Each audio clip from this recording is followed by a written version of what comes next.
Thank you so much. Anyway, I'm so honored to be here because it's life is better when you know what's going on, and these symbols really help us understand ourselves on a whole new level. And I thought to begin today that we might just start with an Om. You guys are familiar with an Om? It's kind of the idea is to create a field, and we do that just with a wonderful thing. I don't know if you're aware, but when you touch your upper heart here, you activate your upper heart chakra. So I thought we might come together and touch our upper heart, and then kind of join me in an Om, and it's just like,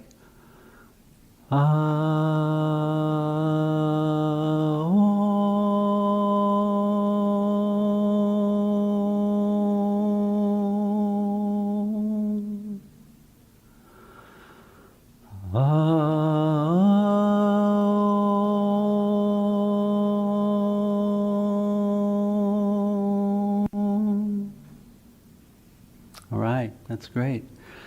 That's what this work is all about. It's getting to know your energy, our energetic system, and what these symbols bring us is this a hierarchy of understanding our energy body, something we've really never had before. And let me just kind of head off into the little PowerPoint we have here, and we'll kind of take it from there. This symbol illustrates the ChakraKey. And the ChakraKey is a symbolic visual aid composed of 3 symbols. And the main symbol is just the chakras, like shown down here, the chakra system. And what I noticed in researching the meaning of love was that you have 7 chakras, and then there are 7 branches on the menorah. And so just by turning the menorah sideways, I noticed how the branches map the interrelationships of the chakras. And it turns out this is super important information for us, because our Creator made us so beautifully that everything is about yin and yang energy. And in essence, we are all made to love and to find balance. And that's what makes us so wonderful in all the universe as far as a creation. And I'm going to back up just a little bit, because I thought I'd just tell you briefly about how I found the chakras, how I began this whole thing. And by my personality style, I'm an inventor, creative guy. And in 2002, I was living in Vista. I grew up in San Bernardino area, living in Vista with my family. And during that time, the abortion protesters were out there with the signs, and really affected me. And I have a buddy I talk to, we walk on the beach and stuff. And the next time I saw Jim, I thought, I'm going to talk to him about this abortion issue, because it seems like both sides make argument that's correct, and it's such a perplexing thing, So I go, Jim, so what do you think? So what's up with this abortion idea? And he goes, well, you can't make a law that says it's always right or always wrong, because there's times when it's the loving thing to do. And most of the time, of course, it's not. But the idea that love weighs all things. And so I left that meeting with like this new wonderment about love, and the idea that, okay, love weighs. So what is love? And so I made an agreement to look into this idea of love. And so I start reading all about love. 2002 and 2006 rolls around. I'm going like, there's no figuring out love. Love means too much. And if you've ever tried to research the idea of love, I think you'd find the same. It's one of these things that means all kinds of things. So in about 2007, I'm fiddling around, because what I felt was true was that love comes from the heart, because that felt true. I can feel love, so it comes from the heart. So that led me to researching the chakra system. And during my research, I noticed that there were 7 chakras, and I also noticed that there were 7 branches on the menorah, as I mentioned. And so I just simply turned one of the menorahs sideways, and all of a sudden the branches became a diagram, and they were mapping the interrelationships to the chakras. And I go, well, that's pretty cool. And it didn't really spur me enough to where I was going to write a book or do anything. You know, I thought it was just novelty how they lined up like that. And then in 2010, 3 years later, I'm kind of mulling over this whole thing. I found a crop circle online that looked to be that of the chakras. Yeah, let me see. And so this is part of our issue is just that we all have physical bodies, and so we see our physical nature. We don't really see our spiritual body. So the idea of having a spiritual body is not part of our consciousness, really. And even one shown here with the large heart chakra, that's even further away. And this shows the chakras, and this is 4,000 or 5,000 year old traditional Hindu wisdom about our chakra system. It's not new information, but it's fundamental to this work is that while we have a physical body, we have an energy body, and in essence, we have a physical body, physical anatomy. We also have a spiritual body and spiritual anatomy that overlays the physical.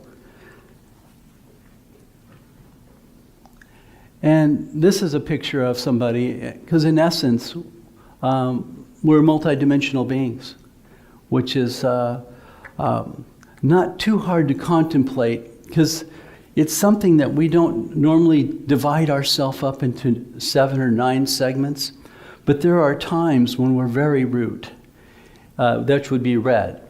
And I'll go a little bit into the chakras further on as far as the aspects of each chakra. But the idea that we have a capacity for survival, we have a capacity for sex and pleasure, for power, for love, we want to speak. I mean, we're these beautifully created divine beings. And the more we understand ourselves and how to manage ourselves, the more loving and divine we are. And I'm being slow to open the presents because it's all so amazing. It's just really a wonderful thing who we are. Reality is we're a family of human spiritual beings, and we're all made to love. And the beauty of this is that Mother Nature's rainbow gives us a picture of our energy body.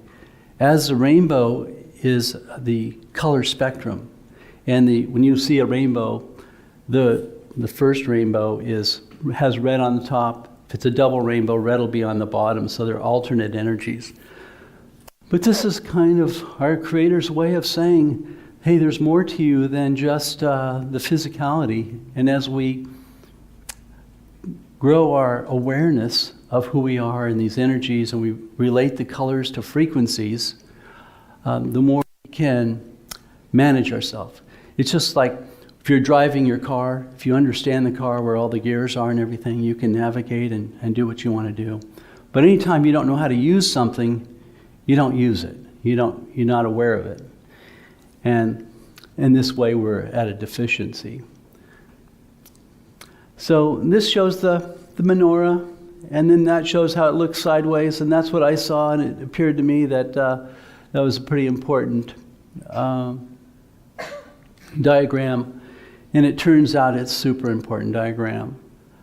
We'll go into that more. And then here's the crop circle I was telling you briefly about. 370 feet long, found in the UK in 2009. And what I noticed when I saw it was, looked like it had 3 lower chakras, 3 above, and then it had this large heart chakra complex. And so while the menorah gives us a picture of the interconnections between the chakras, this gives us a picture of how everything moves. And when we think of energy, energy is never like a straight line. It's always spinning. And that's the beauty of understanding this. Everything is spinning. We don't see it, but we become that. Fancy picture of a crop circle. Energetic design of the human spiritual being. Now, this picture gives us a picture of what's happening in the heart that's so amazing. And I can go back to here. So what we have with our energy body is, what this shows is that we've got our lower chakra system, which has to do with our survival, sex, pleasure, power.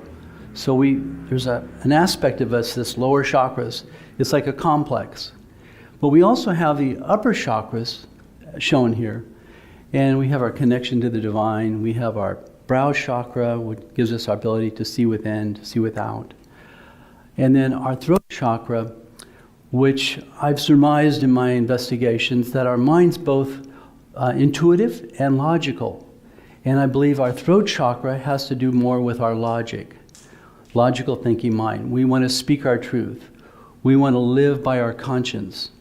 And then we also want to develop a greater understanding of the universal laws of nature. And this is when we become powerful, is when we understand how to manipulate and manage and use our energy most effectively. And we do that up here by putting the universal laws of nature to work in our life. And we do that through our seed planting. But we'll get more into that a little bit too. This gives you a picture showing the interconnections between the two. And I guess I'm going to go back here one more time. Because what's neat about this is you have two systems. One system is this consciousness, our spiritual system, right? It's a level of consciousness. And it wants to tell the truth. It wants to bring all goodness to everything. And then we have this our lower consciousness, which likes to survive. It likes a lot of stuff. You know, in the root chakra area, it also likes to know what's going on, so we feel safe. But we like pleasure in all of our many forms, cookies, everything else you can imagine. But we also like power. So the deal is, when it comes to yin and yang energies, yang overtakes yin unless yin has, in our case, a higher consciousness, an understanding of why not. And this gives us a picture of a mechanism designed so that, in essence, all this energy here, I'm pointing to the heart and the upper chakras, all of this is to govern the lower chakras. Because the lower chakras are so powerful. You know, it says, hey, I want that piece of cake, and I want it now.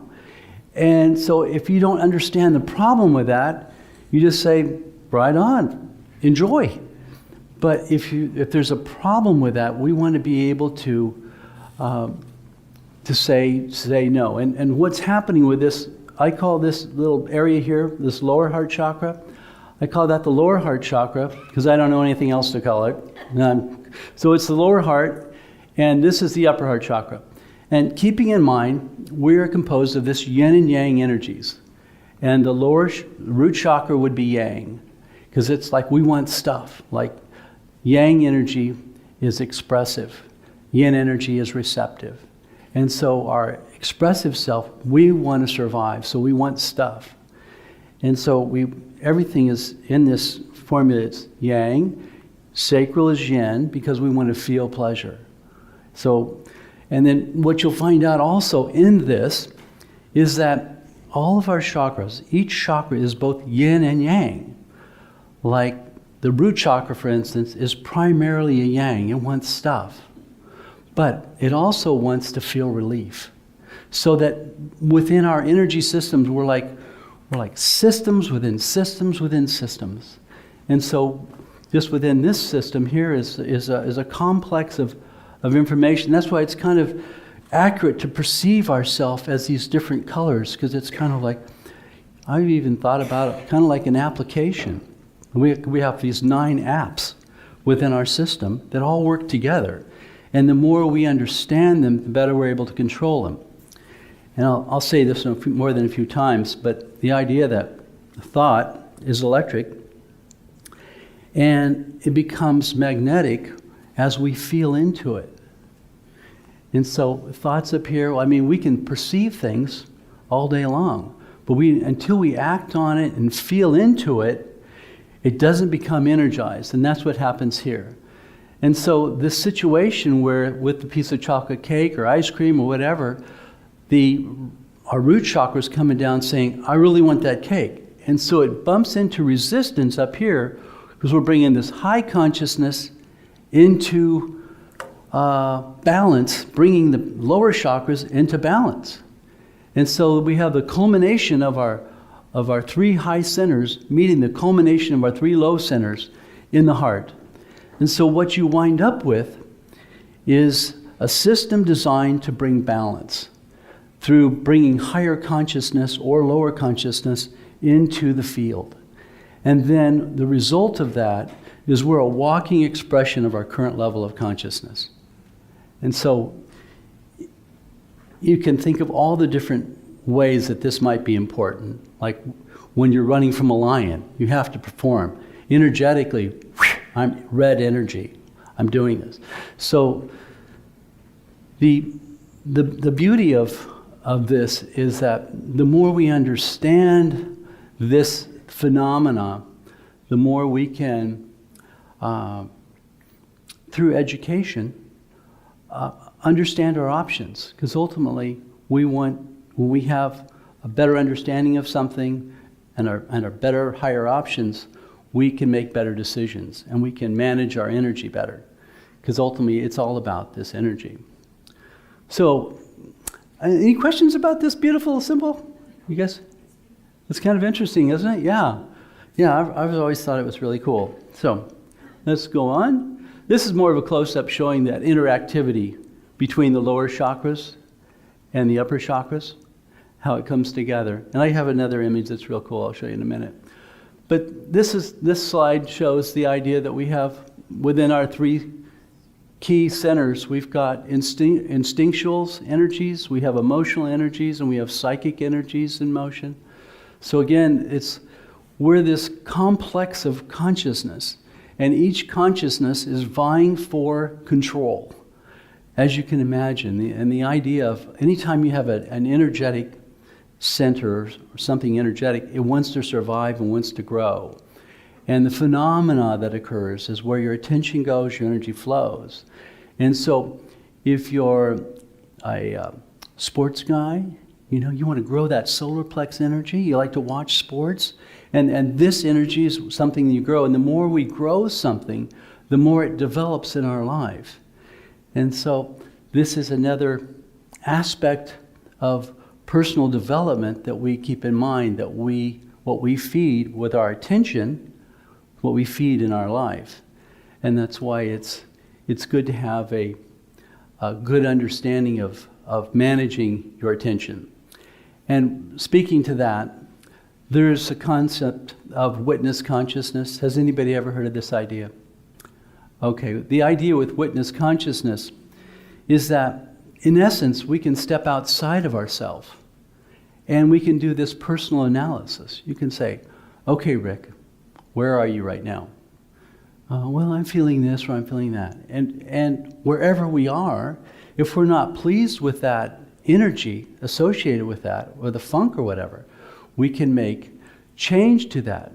And just by bringing our attention to our upper heart chakra or to our heart chakra, we can better manage our structure just with our attention. And by having an awareness that, oh, I'm kind of like a radio station. I can tune into my own channels. And granted, there are times when it's tough to shift out of low gears. But there's many times when we're in low gears, and what you'll learn through this, that you can manipulate yourself so that you can better manage yourself intentionally, just by taking a look at yourself and doing that analysis. Okay. Oh, there it is. Yeah, that's kind of a picture of what's happening within our system, very slowed down. But within that, if you need to run from the lion, you're doing it. We're performing as we need to perform to survive. It's all about survival. And so, we'll go into the branches next. But within the branches, we have all this amazing information. I think you'll find it to be fascinating. Okay, this lady sitting, it just illustrates again the location of all the chakras, our energy body. Okay, and there's a lot of different slides you can get into about this. There's also, I wanted to keep it kind of simple. I really pared the talk down today because I wanted to spend more time with the frequencies and doing some dancing and playing. So we won't be doing that this afternoon, so we can expand on this information, which is still super important. So the idea about the root chakra, for instance, this root chakra has to do with our survival.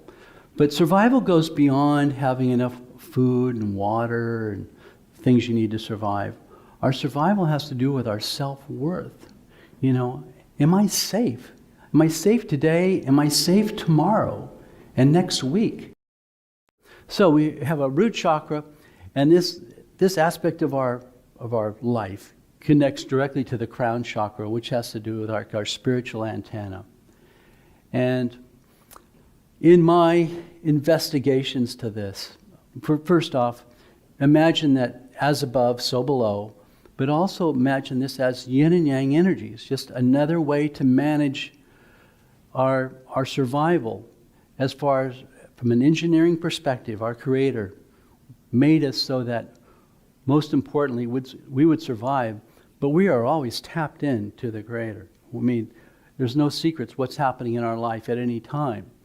And so something you can do that I'll share with you guys as what's been a miraculous tool for me is the idea of having fear and anxiety.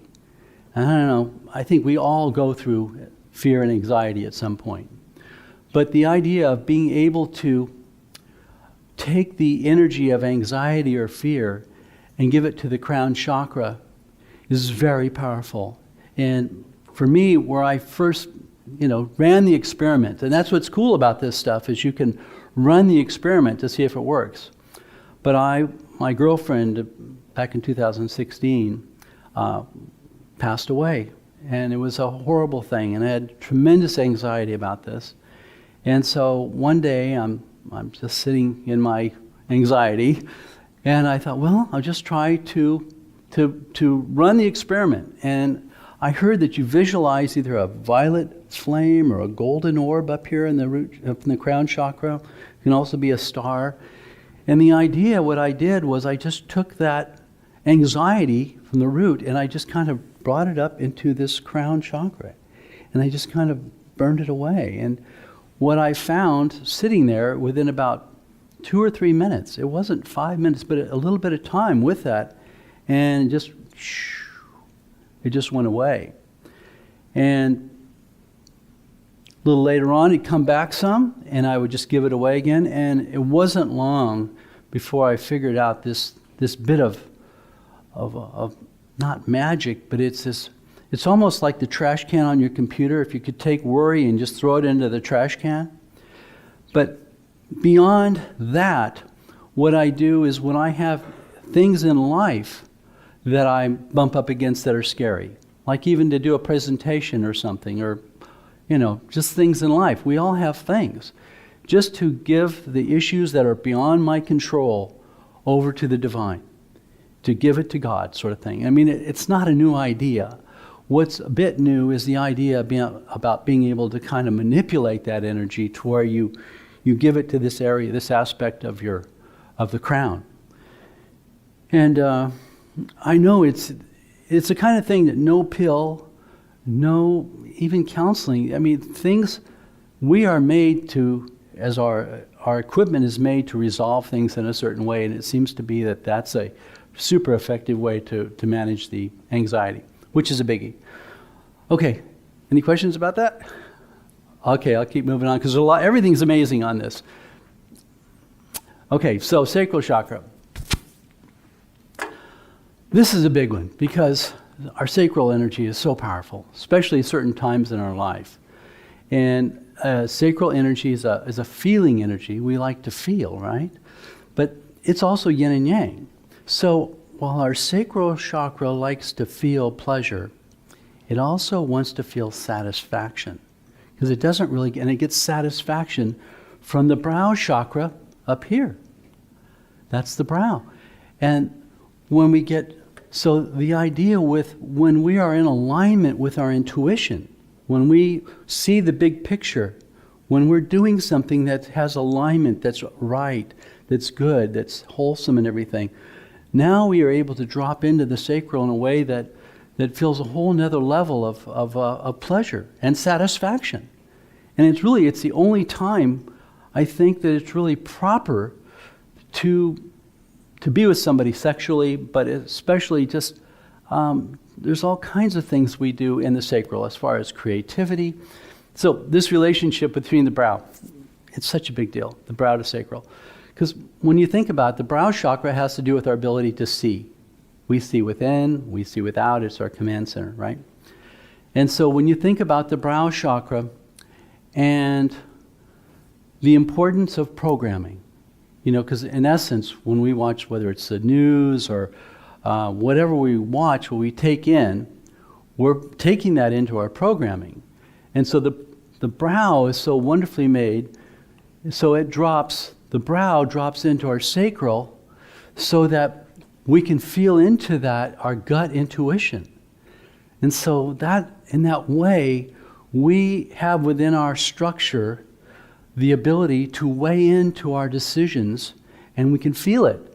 Does it feel right? Well, I don't know. And a buddy of mine gave me this idea. He says, when you have a or when you're making a decision about something, if it's not this is cool, it's you don't do it. And so, again, it's another aspect of a tools of consciousness that we can use to make decisions, because we are perfectly made. I mean, every one of us has a capacity to make the most loving, righteous decision that anybody could make. And so the idea that when we are aware of these abilities to feel into the sacral, and if you think about even the brow chakra is more of a fine energy, and it drops into the sacral, which is more of a gross energy, so that's why you can feel into it. And when in running these experiments, I find myself, I need a little time. Sometimes I don't pick up on the right away, but when I have a little time to ponder it, that's when I get a stronger But the other thing I want to make mention of that's a big deal is that with the brow chakra, and that the idea of pornography is that pornography comes into the brow and it activates the sacral. And that's hardwired. And for that reason, I say it is not cool to be able to have, especially children, I think any of us, to be able to, I think it takes a mature soul to be able to manage that. And the idea that somebody would be able to go into the group, into our mass, and to manipulate, bringing us into an area of a sacred space, basically, just through our inner wiring. See, for me, that is a hard no. And there's other things happen along those lines too, because you could also think about like haunted houses, like things that bring people into fear. And that would be kind of from the brow, but it also seems like it's from the crown, but also the brow, because basically what's kind of pleasurable about a haunted house is you go into one of these things, you get all scared, and then you walk out and you go, whew, I'm not going to die. So that's this thing of relief, which is a root energy. So again, the idea that we'll be able to drill down on these emotional ideas of what's happening to our structure. And the idea is that we're all precious flowers, and the idea that we would love one another and that we would feed loving ideas and loving things in our world. Okay, so we're just rolling on. So solar plex. Solar plex is this drive for power. And you can feel that right here. It's like closing the deal. We all have this natural drive for power. And there's definitely a place where we live in our group, so it's important that we're powerful. And so our solar plex goes to the throat chakra. And the throat chakra has to do with our desire to speak the truth. We want to connect. And as the heart is, the mouth speaketh. So this aspect of our beingness is so beautiful in the throat. But really what I've surmised on this is that's also the home of our conscience. And that when we are telling the truth, we have a clear conscience, we can be friends, and there's not a problem. But when the problems arise when people overreach power, overreach desire, stealing, lying, cheating, being crummy, And I don't want to go too into the idea of blocks, but there's a problem with the throat chakra within our structure when we lie, cheat, and steal, or whatever, have withheld communication. It puts a block. And what happens, the classic example, I'm going to use a couple, husband and wife, and the husband been married a while, has a hot little secretary. Pretty soon he thinks he's going to be with her, and if he's with her for, say, now he has this withhold from his little wifey, and she doesn't know what's going on. And some people have this misunderstanding that if nobody sees them do something, they can get away with it. I mean, it's not uncommon. But the problem is, that's completely not true, that everything is known. We're an open book. And the problem with doing that is when you have a withhold with somebody, from small reason to big reasons, it puts a kind of an energetic block between the throat chakra and the heart, or the heart chakra and whether it's the solar plex or the sacral chakra. And what happens from that, I can't love you anymore because I've cheated on you and I feel like so much shame about it. And so we as divine beings, we are made to live this life together in honesty. And when we are not honest, we feel it. And the more we want to be clear about the situation with whether lying, cheating, stealing in business. There's all kinds of reasons why people don't tell the truth or lie or whatever. And it creates problems. And so there's the block issue with the throat chakra. But the beauty about the throat chakra and our conscience and the universal laws of nature is really, it's our power. Because we are all about energy. And when we knowingly plant seeds, do things that are in high harmony, when we, for instance, helping somebody find themselves, or when we're creating love, we're creating beauty, all these are seeds of consciousness, seeds of our energy. And so when we realize that everything we think of and what we activate within our heart and our structure, we're growing things. We're planting seeds. We're watering those seeds. And at some point, these seeds grow into like a sequoia. At some point, the universe takes over and they grow into their own.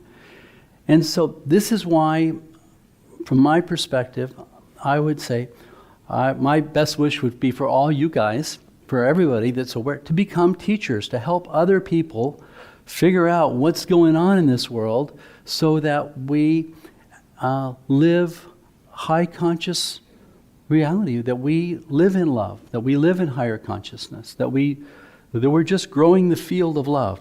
That's the idea first. And so there's also the idea of the universal laws of nature. It's like gravity. There's a lot of laws that affect us in our world, and we should have a higher understanding, greater understanding of what these laws are, what they mean to us. So, moving on. Upper heart. So what happens with the kind of the culminative energies from our lower chakras meet upper chakras, and upper heart chakra has to do with our unconditional love, which is an aspect that's different than the lower heart. It's more about physical love. So even within our structure, there's a difference. And then the center heart. Okay, so the center heart's our speaker, which is cool. Have you guys heard about, we have a toroidal field? Have you ever heard of the idea of a toroidal field? Okay, well, the idea with our aura is that aura is a manifestation of our quantum. We have this, in essence, we're a quantum field of energy. And within this quantum field of energy is a toroidal field. And that all comes out of the heart. So in essence, this is why the heart has been such a confounding thing to figure out. There was a famous guy, and he coined this phrase, the heart is either a fount of all goodness or a cesspool of all evil. And the idea, we have a capacity for great love and great kindness, but also great, wickedness. We can do terrible things. But what's happening with what this shows is that the dominant energy is coming out of the heart, and that creates this toroidal field of energy of our energy field that becomes our color. We are the color of our consciousness, is the idea. Okay, now we're moving into the sound and frequencies. So one of the things I noticed when I was researching this was there was what I believed was true is that we have testimony from Indian masters who, for thousands of years, would go within and during meditation, and they would report seeing these vortices of spinning energy within their structure. And they'd report seeing like a red energy in their root chakra, orange energy in their sacral, and yellow. So they would actually be able to go within and see these vortices of energy. So I figured that was probably true. But in my research, what I found was a disconnect between the reported frequencies and the colors they would generate. And this is a table, because this is the beautiful thing about this is you're dealing with physics here. This is basic physics information. A spectrum of color is equal to a spectrum of frequency. And within reason, for instance, as you can imagine, there's a lot of different variations to the color red. To each color, they're like this rainbow. There's a spectrum of even colors within the color, So while researching the frequencies on the internet, trying to figure this all out, you find all these variations where there's all these thoughts. Well, it's this frequency, it's that frequency. So anyway, I figured it's all a bunch of nonsense, and I figured I just had an intuition that we could maybe feel it somehow. And my girlfriend at the time was very energetically sensitive, and so we went to New York. She had a engineer friend of hers, and so we got together with him, and we basically got a chart like this. We said, well, let's start checking out frequencies that fall in the range of the red energy. And so right away, this shows 430 to 480 as being the red energy. So we started playing the frequencies, and you can play them frequencies on something called Online Tone Generator. And Online Tone Generator is a website, and what they do, they generate a very precise frequency, number of wavelengths per second. And so when we hit 432, Jen says, oh, there's one, I can feel it. So she could actually feel it, and then while we're in the room listening to it, I couldn't feel anything. So I start monkeying around with my hands to see if I could feel it and everything, and pretty soon I put my hands like this and I go, whoa, and so I could feel it. And this afternoon, I'm prepared to play all these frequencies for you and to invite you to experience them. But we were not able to get our music to play. So I will be glad to come back again if you want to do them. I would do that.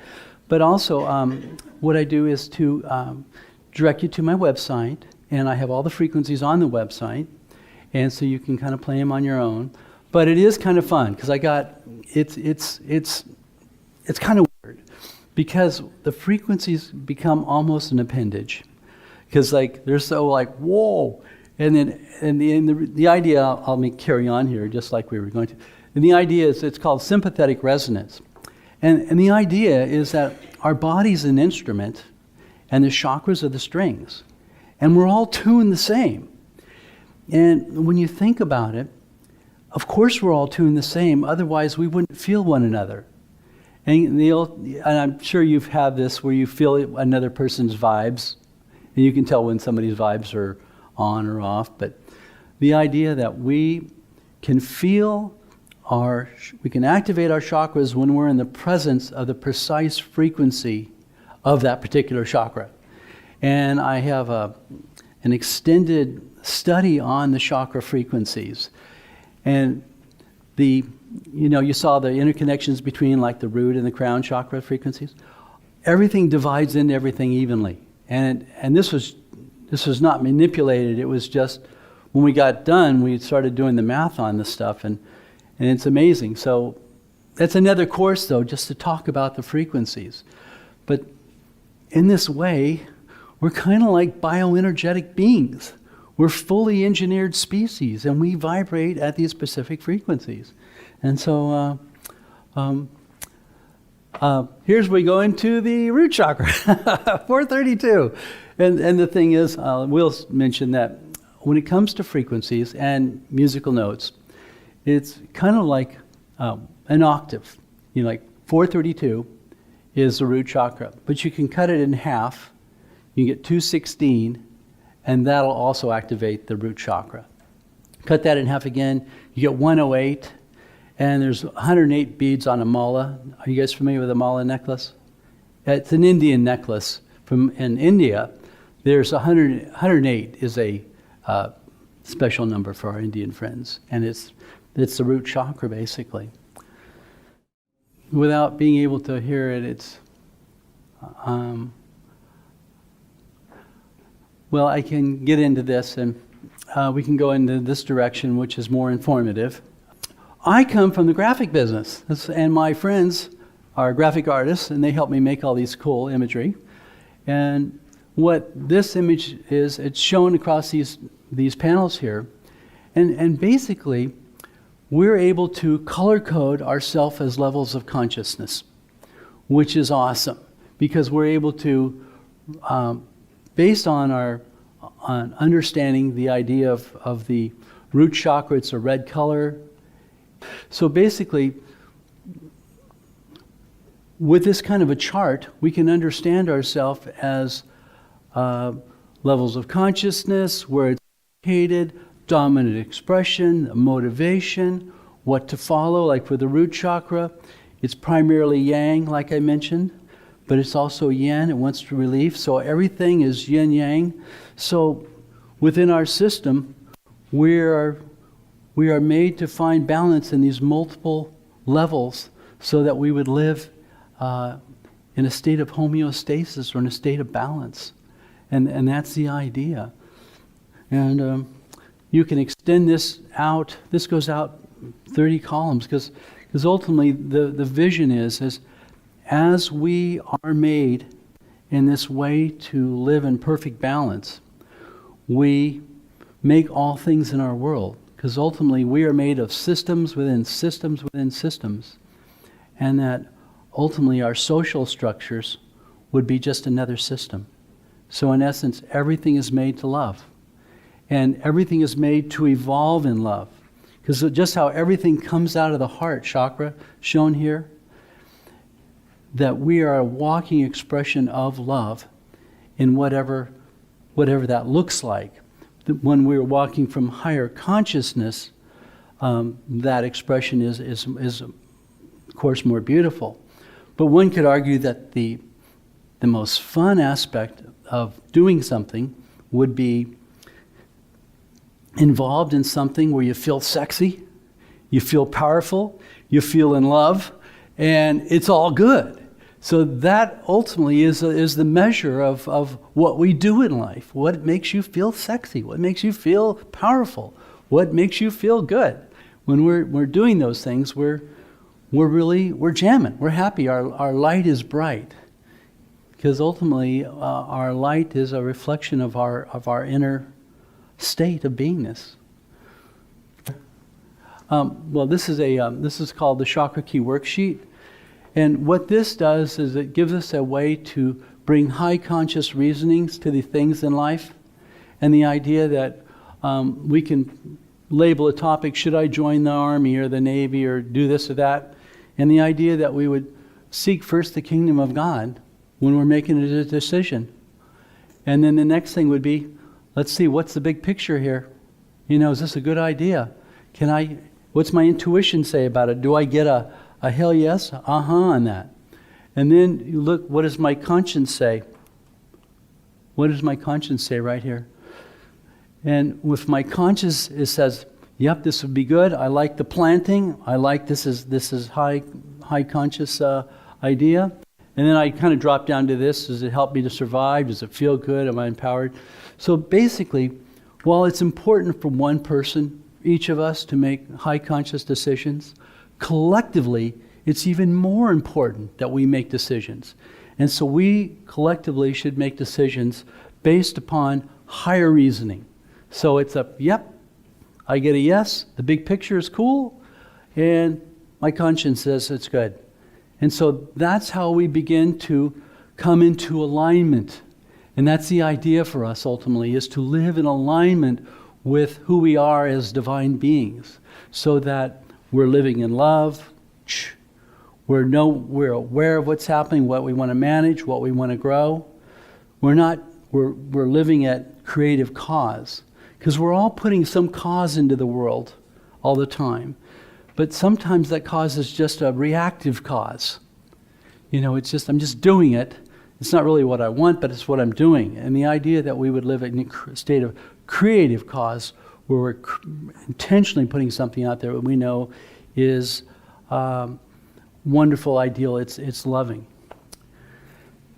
Okay, let me see. So, tink. Now this is another little thing I put together along the idea of hierarchy of consciousness. Well, I love this little analogy that we're all unique snowflakes. Everybody's different. No two of us are same. But along that same line, we're kind of like individual flowers in our Creator's garden, and we are within a field of flowers, basically, of who we are. We're all unique flowers. And the idea is that within our community, we support all the flowers. We help the flowers bud and to blossom into their greatest creative potential. And that's the idea, that we change our perspective on what's happening here on the planet and in our community, and that our first goal is to grow the field of love in our community, within around our friends. And that when I buy something from you, that is an act of love. When you buy something from me, that is an act of love. And all this energy, all this stuff, it's all this interactive stuff. And so this gets translated into our world through our activity of giving and receiving. And so when we're buying from one another, we're supporting one another. We're supporting the little flowers that want to be ballerinas, or they want to play the piano, whatever it is. We support our community.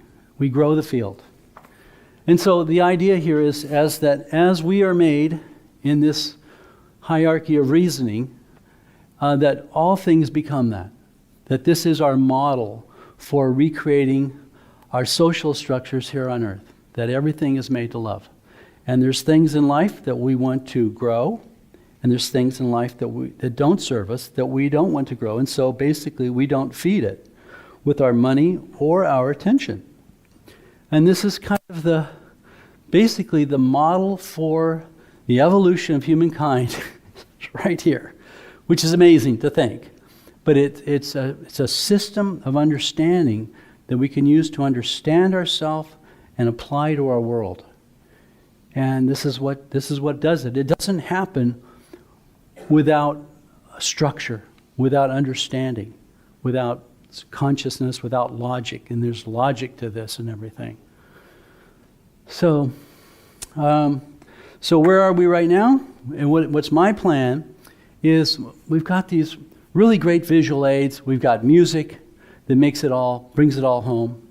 And the idea is to get this out there in as big a way as possible. It's something that you can create cartoons for. And as this applies to us here, this applies to, children. I mean, we are all made the same. We all have two eyes and a little nose and this chakra system. And the more we understand ourselves and understand that love is the key, the more we love. Because it's where your attention goes, your energy flows. We grow love. We understand our heart. We understand that we're all connected. There's no secrets. And I want to openly be a fount of light, of love and happiness and joy. And so, with that, thank you.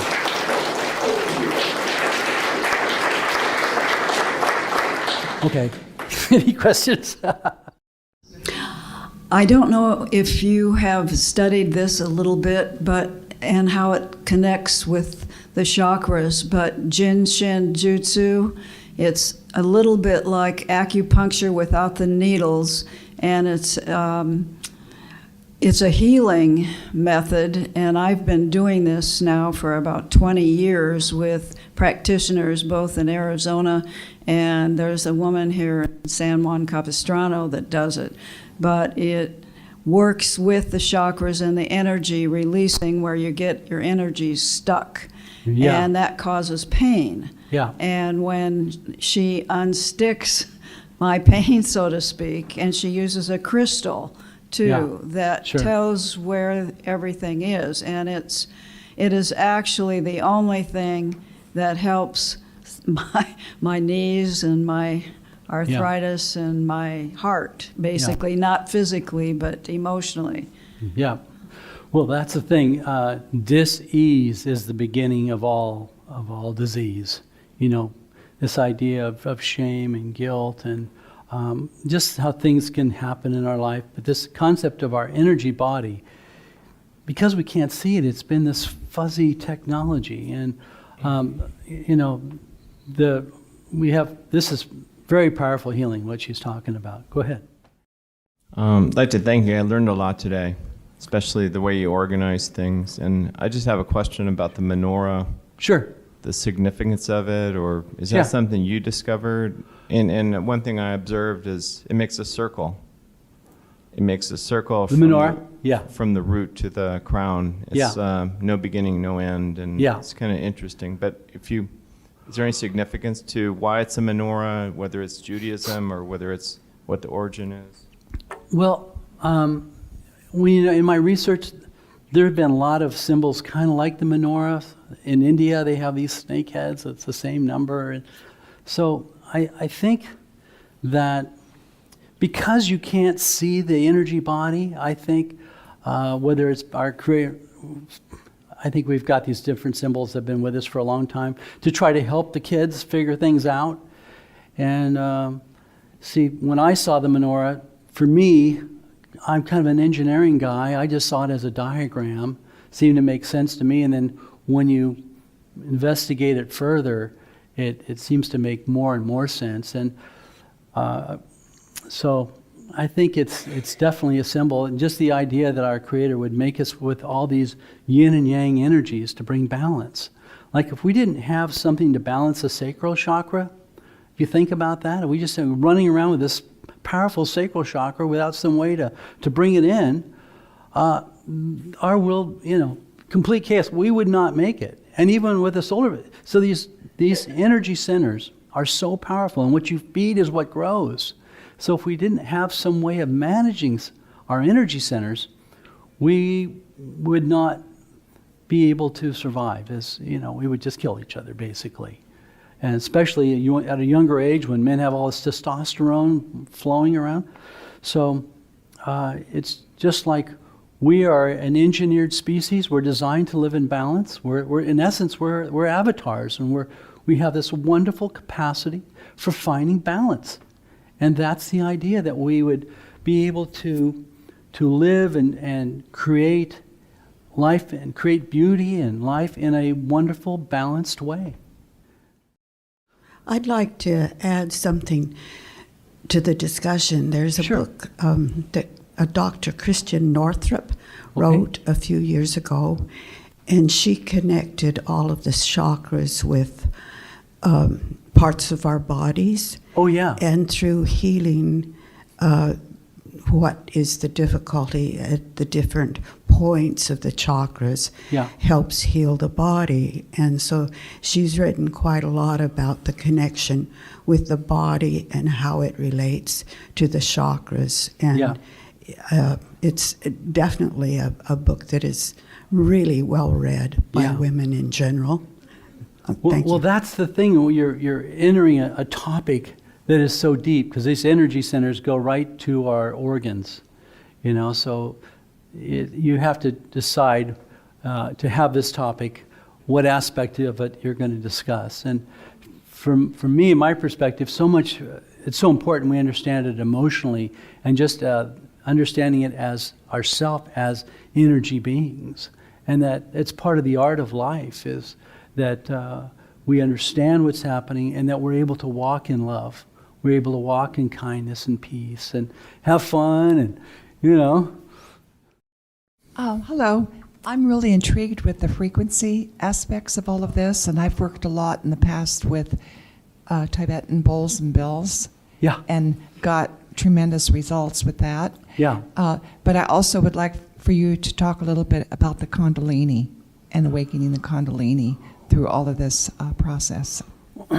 Well, the Kundalini, waking the Kundalini and our energy body is really it's more of a tantric exercise, and it's another aspect of the chakras that I don't profess to be particularly knowledgeable. I'm aware of it, and I have some understanding of it, and I know you have to be careful and everything. But I would like to address the idea of the bowls and stuff. Because in my investigation of the frequencies, and the idea of the body's an instrument, the chakras are the strings, but they only vibrate when you're right on the money. Like at 432, you activate the root chakra. 433, nothing. 431, nothing. And so, because this idea of the frequencies to date hasn't been science-based, there hasn't been a way, like people weren't able to actually feel them. We've got a lot of musical instruments that supposedly are for the root chakra, or for these different chakras, and recognizing that a bowl can be close to 432, and if it's wowing kind of within range, it's still close. But some of them, they're not even, they're not close. And so I would, for one, it's an opportunity to make musical instruments that are precisely tuned. But to my understanding, a lot of them aren't. And again, I will come again and play music just to have I do this game when I do chakra dance, because we play frequencies, and we also play music that's iconic with each chakra. And then we do something called chakra drama, because you can act out each drama. Like there's a different drama associated with survival than there is with feeling sexy or power, like March. And then there's another game we do called Name That Chakra. And within that, I play frequencies or music, and you got to say, which chakra that is, So the whole idea about this is to expand our awareness about ourselves. Because that's the whole name of the game. It's a self-awareness, self-understanding, self-management, and that we, intentionally lift our vibe because we want to. We can't because I like to live this. Because what happens is as we go through life, we kind of get used to a certain vibe that you're walking, that you're carrying. And the idea that if that's what you want, okay, if you want to lift it, though, you can do that. So, they're magical creatures. So anyway, thank you guys. Appreciate it.